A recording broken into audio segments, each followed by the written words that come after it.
उस देश की नागरिक हूँ जो कभी सत्यम शिवम सुंदरम, कभी वंदे मातरम और कभी पंजाब सिंध गुजरात मराठा द्रविड़ उत्कल बंगा है। उस देश की नागरिक हूँ जो हर ठुकराए हुए की शरण स्थली बन जाता है और 7 समंदर पार परदेशियों को भी अपने भाइयों एवं बहनों कहकर संबोधित करता है।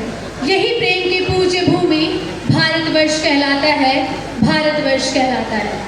आदरणीय प्राचार्य महोदय, मुख्य अतिथि महोदय, शिक्षकगण, अभिभावकगण एवं मेरे प्यारे भाइयों एवं बहनों, आप सभी को मेरा नमस्कार।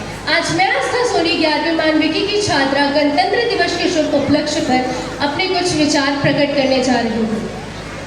भारत को गणतंत्र हुए 74 वर्ष पूर्ण होने पर मैं सभी देशवासियों को ढेर सारी शुभकामनाएं और बहुत बहुत बधाइयाँ देना चाहती हूँ। आज का ये दिवस ऐतिहासिक दिवस है। ये विनय पढ़ाओ एक नई राह, एक नए संकल्प और एक नए सामर्थ्य के साथ कदम बढ़ाने का ये शुभ अवसर है। आज़ादी के इस जंग में गुलामी का पूरा कालखंड संघर्ष में बीता है।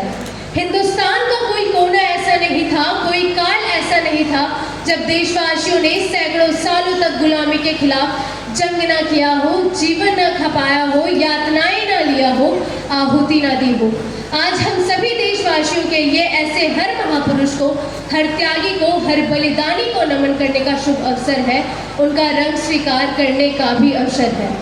हम सभी देशवासी कृतज्ञ हैं पूज्य बापू के, नेताजी सुभाष चंद्र बोस के, रामजी अंबेडकर के, जवाहरलाल नेहरू के अथवा अनगिनत हमारे क्रांतिकारी वीरों के, जिन्होंने अंग्रेजों की हुकूमत की नींव गिरा दी।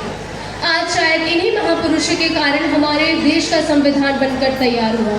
इनमें से सबसे अधिक योगदान डॉक्टर राजेंद्र प्रसाद का था, जिन्हें ना जाने कितने देशों का संविधान वो जुबानी याद था।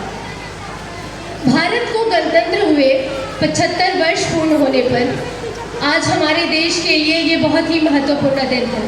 आज का दिन ही था जब हमारे देश का संविधान लागू हुआ। हमारे देश का संविधान एक मूल अधिकार और हमारे देश का संविधान एक अद्भुत दस्तावेज है। हमारे यहाँ कहा गया है, प्रत्येकम क्षणम शिक्षण ध्यानयो कृते महत्वपूर्ण भवति, प्रत्येकम क्षणम संपत्ति संपादकम कृते आवश्यकम भवति, एकैकशः वपेन ज्ञानम प्राप्तुम न शक्यते। अर्थात विद्या ध्यान के लिए एक एक पल जरूरी है, एक एक क्षण बर्बाद करके ज्ञान हासिल नहीं किया जा सकता। और आज़ादी का ये समय भारत की विकास यात्रा में सकारात्मक योगदान का समय है। आज हमारे भारत की ये स्थिति है कि आज हमारा भारत विश्व का 5वां इकोनॉमी है। विज्ञान के क्षेत्र में भी अभूतपूर्व उन्नति हुई है, जिसका एक उदाहरण कोरोना काल है, जिसमें हमारे वैज्ञानिकों ने सबसे पहले और सबसे अच्छा वैक्सीन कोवैक्सीन और कोविशील्ड का निर्माण किया। स्पेस टेक्नोलॉजी में चंद्रयान 3 और आदित्य L1 की सफलता ने पूरे विश्व में देश के झंडे गाड़ दिए। यातायात और दूरसंचार में 4 लेन, 6 लेन और एक्सप्रेस वे का चलना अपने आप में एक उपलब्धि है। जम्मू कश्मीर में आर्टिकल 370 का हटना और 22 जनवरी को राम मंदिर का उद्घाटन होना, ये हम भारतीयों के लिए एक बहुत बड़ी बात है।